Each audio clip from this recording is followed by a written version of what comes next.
আওয়াজ শুনে নিশ্চয়ই বুঝতে পারছেন কত সুন্দরভাবে বিস্কুটগুলো তৈরি হয়েছে। ভিতরটা দেখুন একদম খাস্তা হয়েছে।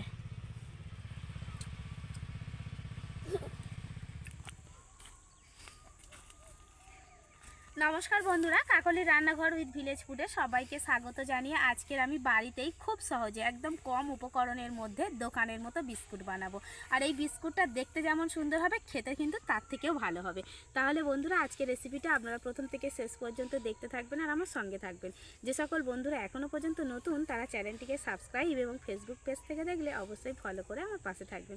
তাহলে চলুন বন্ধুরা এখন রান্নাঘরে চলে যাই আর বিস্কুট বানানোটা শুরু করে দিই।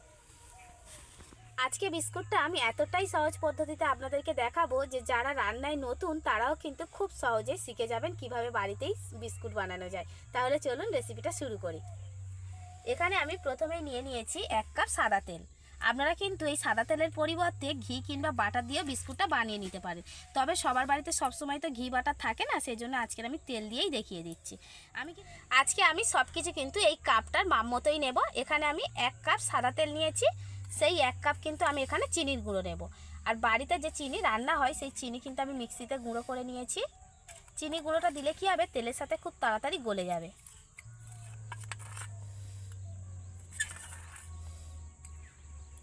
মাপ মতো 1 কাপই নেব, তবে আপনারা যদি মিষ্টি খেতে বেশি পছন্দ করেন তাহলে চিনির গুঁড়োর পরিমাণটা একটু বাড়িয়ে দিতে পারেন। এবার আমি তেলের সাথে চিনিটাকে খুব ভালোভাবে এইভাবে ফাটিয়ে নেব।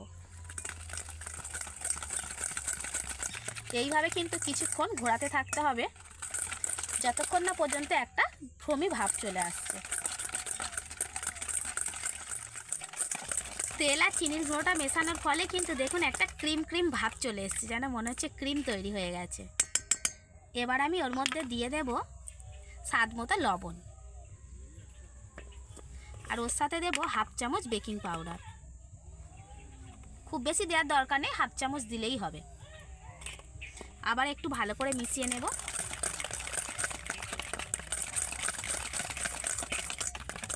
আজকে বিস্কুটটা কিন্তু আমি ময়দা দিয়ে বানাবো, আপনারা চাইলে গমের আটা দিয়েও কিন্তু বানিয়ে নিতে পারেন।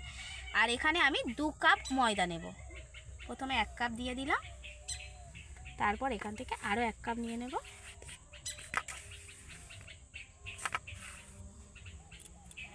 মোট 2 কাপ দিয়ে দিলাম। এই 2 কাপ ময়দাতে কিন্তু অনেকটা বিস্কুট তৈরি হয়ে যাবে।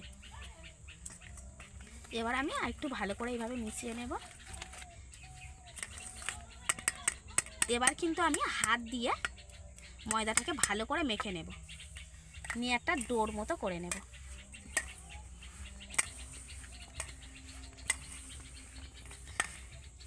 আর এই মাখাটা কিন্তু এমনি রুটি লুচির থেকে একটু শক্ত হবে।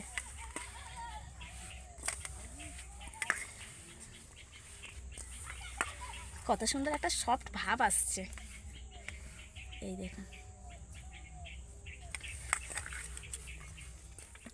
এই দেখুন মাখতে মাখতে কিন্তু একটা ডো তৈরি হয়ে গেছে। আর কখনোই কিন্তু এই মাখাটার মধ্যে জল দেবেন না, জল দিয়ে মাখতে যাবেন না।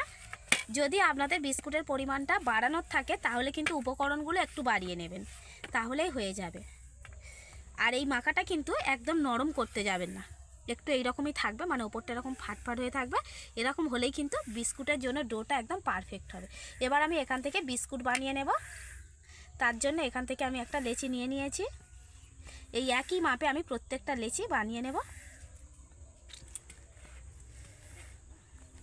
প্রথমে আমি লেচিগুলো কেটে নিচ্ছি, তারপরে বিস্কুট বানাবো।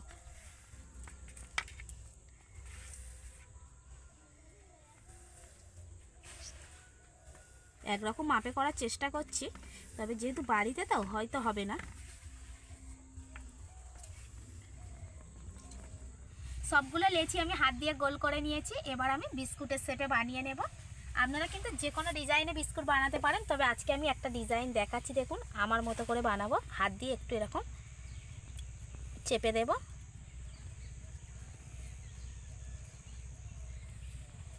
এরকম একটু ডিম্বাকৃতি করে দেব, একদম গোল না আর একদম লম্বা না, এরকম করলাম। এবার আমি ছুরি নিয়েছি, ছুরির যে ধারালো দিকটা, এই ধারালো দিকটা দিয়ে কিন্তু এইভাবে কাট করে নিতে হবে। একদম কেটে ফেলা যাবে না, তবে যত কুচি কুচি করে এই কাঠটা লাগানো যাবে বিস্কুটটা দেখতে তত ভালো লাগবে। একদম কুচি কুচি করে। এই দেখুন বিস্কুটের কত সুন্দর একটা ডিজাইন তৈরি হয়ে গেল। এইভাবে আমি প্রত্যেকটা বিস্কুট বানিয়ে নেব।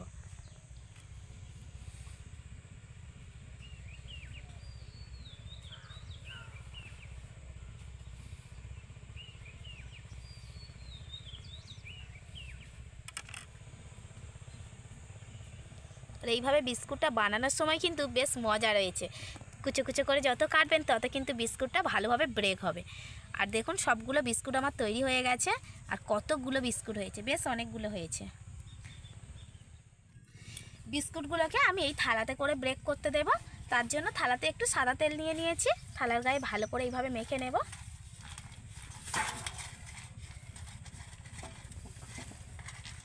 এবার আমি এর ওপরে দিয়ে দেব একটু ময়দা। ময়দাটা দিয়ে এইভাবে থালার মধ্যে ঘুরিয়ে নেব। এতে কি হবে, বিস্কুটগুলো থালাতে আটকেও যাবে না, আর বিস্কুটের মধ্যে খুব সুন্দর একটা কালার চলে আসবে তলার দিকে। আর যদি আপনাদের কাছে বাটার পেপার থাকে তাহলে বাটার পেপারও কিন্তু দিয়ে দিতে পারেন, তবে এইভাবে ময়দা ছড়িয়ে দিলে তেলের ওপরে একদম বাটার পেপারের কাজ করবে। এবার আমি বিস্কুটগুলোকে এইভাবে থালার উপর সাজিয়ে দেব।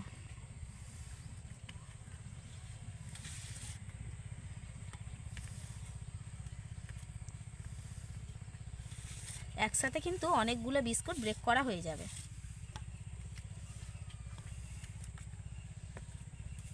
বিস্কুটগুলো ব্রেক করার জন্য উনান আমি জেলে নিয়েছি, আর কড়াইতে বালি দিয়ে দিয়েছি। বালির ওপরে একটা স্ট্যান্ড বসিয়ে দেব, তার উপরে আমি এই বিস্কুটের থালাটা দিয়ে দেব। সরাসরি কিন্তু বালির মধ্যে দিতে যাবেন না, স্ট্যান্ড বসিয়ে তার উপরেই কিন্তু থালাটা দেবেন। এবার আমি চাপা দিয়ে 10 মিনিটের মতো বিস্কুটগুলোকে ব্রেক করে নেব। 10 মিনিট আমার হয়ে গেছে। এবার আমি ঢাকনাটা খুলে একবার দেখে নেব। ওয়াও, কি সুন্দর হয়েছে দেখুন। আর হাত দিয়ে এমনি বিস্কুটের গায়ে কিন্তু বোঝা যাবে। এখন কিন্তু যেহেতু প্রথম আমি ঢাকনাটা খুললাম তো, তাই বিস্কুটটা একটু নরম নরম মনে হতে পারে ওপর থেকে, কিন্তু 10 মিনিটের বেশি আর জাল দিতে যাবেন না। এরকম হবে, কিন্তু কিছুক্ষণ রাখার পর যখন বিস্কুটটা ঠান্ডা হয়ে যাবে তখন দেখবেন একদম মুচমুচে হয়ে গেছে। আর এমনি থেকে বোঝা যাচ্ছে বিস্কুটের তলাটা কিন্তু অনেকটা লাল হয়ে গেছে, মানে কালারটা চেঞ্জ হয়ে গেছে। বিস্কুট কিন্তু আমার তৈরি হয়ে গেছে। আর একটা কথা বলে দিই, উনানের জালটা কিন্তু একদম মাঝারি আঁচে রাখবেন। আর 10 মিনিটের মধ্যে একবারও কিন্তু ঢাকা খুলে দেখা যাবে না। ঢাকা বারবার খুললে কিন্তু হাওয়া বেরিয়ে যাবে, তখন ভালোভাবে বিস্কুটটা ব্রেক হবে না তাড়াতাড়ি। বিস্কুট আমার হয়ে গেছে। এবার আমি থালাটাকে নামিয়ে বিস্কুটগুলোকে ঠান্ডা করে নিয়ে দেখাচ্ছি আপনাদেরকে। বিস্কুটগুলো কিন্তু আমার ঠান্ডা হয়ে গেছে। আর ঠান্ডা হয়ে যাওয়ার পরে বিস্কুটগুলো যেমন একটু নরম নরম লাগছিল, মানে সফট লাগছিল, সেরকমটা আর কিন্তু নেই, একদম মুচমুচে হয়ে গেছে। আর কত সুন্দর বিস্কুটগুলো থালা থেকে উঠে যাচ্ছে দেখুন। আর পিছনের কালারটাও কিন্তু দারুণ এসছে। এবার আমি বিস্কুটগুলোকে প্লেটের মধ্যে তুলে নেব। প্রত্যেকটা কালার দেখেছেন কত সুন্দর এসছে।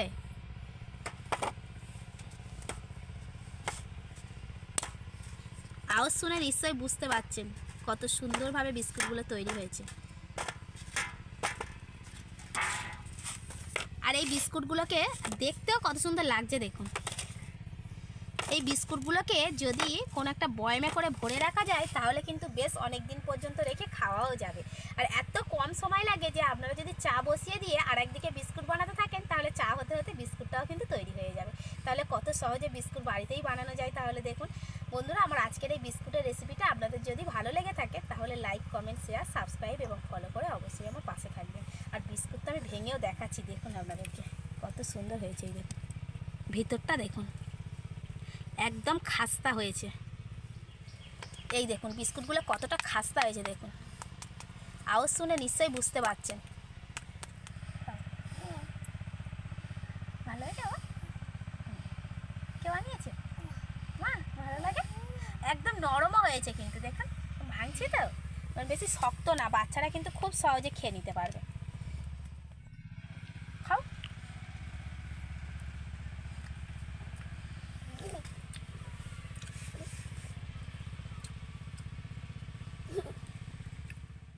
নিজে বানিয়ে নিজে খাচ্ছি বলে না, এক কথায় অসাধারণ হয়েছে। মুখে দিলেই পুরো মিলিয়ে যাবে।